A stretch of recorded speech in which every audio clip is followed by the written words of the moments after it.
Chapter 12 in your reader is going to be Lesson 9 of Unit 10, Pilgrims and Puritans. Words to know: dissenter, someone who disagrees with the majority or the people in power, usually someone who disagrees with the government or a church. Preach, to deliver a religious speech, to share a message, to try to convince someone to accept a specific opinion or action. Senior, having a higher position and more power within a group, such as an older member might have. Society, a group of people organized together. Recant, to announce publicly that past beliefs are no longer true. We are on page 124 through 125.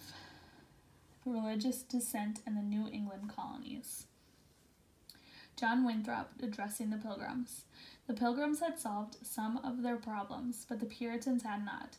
In England, the Puritans were still struggling to worship the way they had wanted to. They wanted to change and purify the Church of England. When the Puritans heard about the Pilgrims' colony at Plymouth, they decided that they should do a similar thing. They came up with a plan to do just that. In 1628, a number of Puritans, led by a man named John Winthrop, decided that they would establish a colony in New England to the north of Plymouth. The Puritans realized that they would have to be very organized. They had heard about the hardships faced by those who had gone to this new world. They knew that many had died due to the lack of food and shelter. The Puritans were determined to avoid these mistakes. It was decided that a small group of Puritans would go ahead of the others and begin to build a colony. Then in 1629, a group of English Puritans and merchants formed the Massachusetts Bay Company.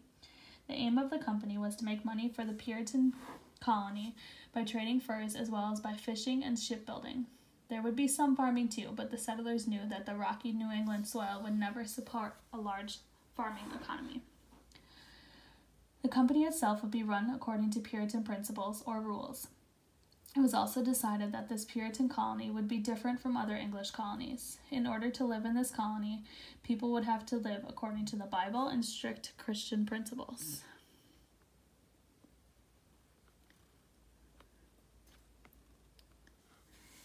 Page 126 through 127. Ship laden with supplies, Puritan town. John Winthrop believed that their colony should be an example to others in terms of how people should live. He once said, "For we shall be as a city upon a hill, the eyes of all people upon us." Finally, in 1630, John Winthrop set sail for New England. With 3 ships and about 700 colonists, they brought a good amount of food with them, as well as cows, horses, and tools. They were more prepared than any of the other English settlers so far. When they arrived, there were already some small buildings in place from the settlement of the first party they had sent. The settlement was called Salem. Other settlements were established in Charleston, Cambridge, and Boston. This Puritan colony was named the Massachusetts Bay Colony, and John Winthrop would become its governor. As planned, the Massachusetts Bay Colony was different from the colonies developing in the South. The strict laws that had been drawn up in England were put in place in the colony, and people had to follow them. For example, everyone had to go to church.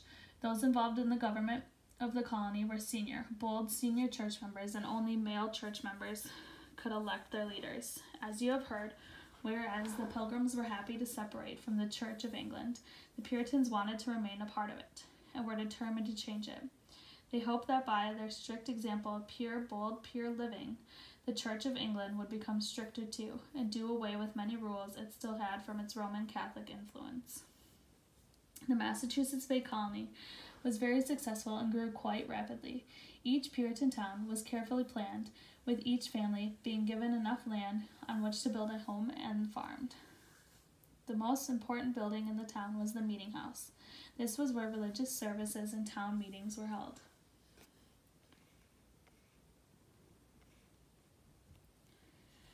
Roger Williams statue and Roger Williams. In 1631, Roger Williams, a minister from London, arrived in the Massachusetts Bay Colony in Boston. Almost from the beginning, Williams did not agree with some of the leaders. He believed that the leaders of the colony had too much control over people's lives. He especially disliked the close connection between the church and the government. Williams felt that this was too much like the English system they had tried to escape. The leaders of the Massachusetts Bay Colony felt threatened by his views.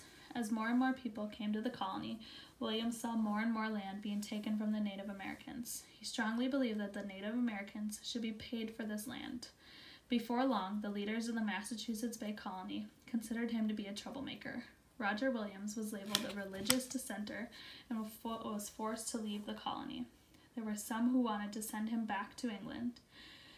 Before they could send him back, however, in 1636, Roger Williams left the colony in the middle of the night in the dead of winter. A few of his supporters left with him. It was bitterly cold, and he and his followers had nowhere to go. With the help of some Native Americans, they survived in the woods for 3 months. Eventually, Williams made his way south to what would become Providence, Rhode Island. There, he purchased land from the Narragansett, a local Native American tribe. This area became the colony of Rhode Island.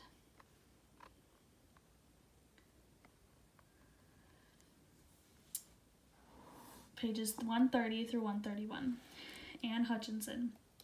Gradually, others who also found it difficult to follow the strict Puritan way of life followed Williams. Rhode Island became a haven for people who wanted to be free to practice their faith or religious beliefs in their own way. Rhode Island became the first English colony to allow people complete religious freedom and welcome not only Puritans, but Quakers, Roman Catholics, Jewish people, and others too. Another Puritan who followed Roger Williams was a woman named Anne Hutchinson. She and her husband and children had arrived in the Massachusetts Bay Colony in 1634. As you have heard, women were not part of the decision-making process in the church or in society in general. Women certainly weren't allowed to preach or deliver religious speech or messages in church. Because of these restrictions, Anne Hutchinson organized weekly meetings in her home for women who wanted to discuss these sermons or religious speeches. In these meetings, women also were free to discuss their religious views. These meetings became so popular that men, and even some of the church leaders, began to attend. Hutchinson openly expressed her view that a person's individual faith was more important than being a member of an organized church. She also said that a person's personal relationship with God was the only thing that really mattered. This was considered by many to be a very dangerous view because the Puritan church had strict rules that were required to be followed. On top of this, Anne Hutchinson was a woman, so just like Roger Williams, Hutchinson was put on trial for being a dissenter. During the trial, Hutchinson was ordered to recant or take back her beliefs and say she changed her mind, but she refused. Like Roger Williams, she too was banished. In 1638, Anne Hutchinson joined Roger Williams in Rhode Island. After her husband died, she moved to New York, and her younger children, they all began to start a new life. At the time, New York was called New Netherlands and was a Dutch colony. The governor there did not have a good reputation with the Native Americans and had caused many disputes between the Native people and the colonists. He also had created tension among various groups of Native Americans.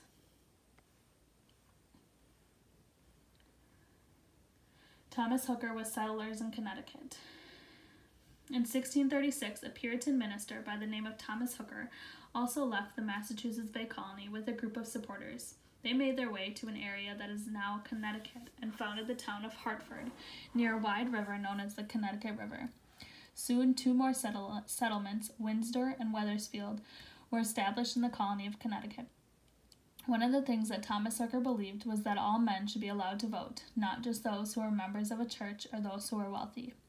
In 1639, Thomas Hooker implemented a system of government in Connecticut called the Fundamental Orders of Government.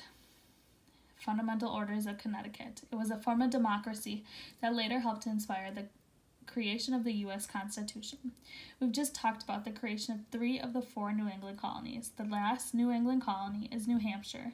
You might be surprised to hear that King James I helped us to establish New Hampshire too. Remember how he gave his area of land to his friends? Well, he had given land in this part of North America to 2 more of his friends, John Mason and Ferdinando Gorges. Later, the 2 men divided the land in half, and Mason got the southern part that became the New Hampshire colony in 1679. Many unhappy Puritan settlers also found their way to this colony. Gorges received the northern half that would later become the state of Maine.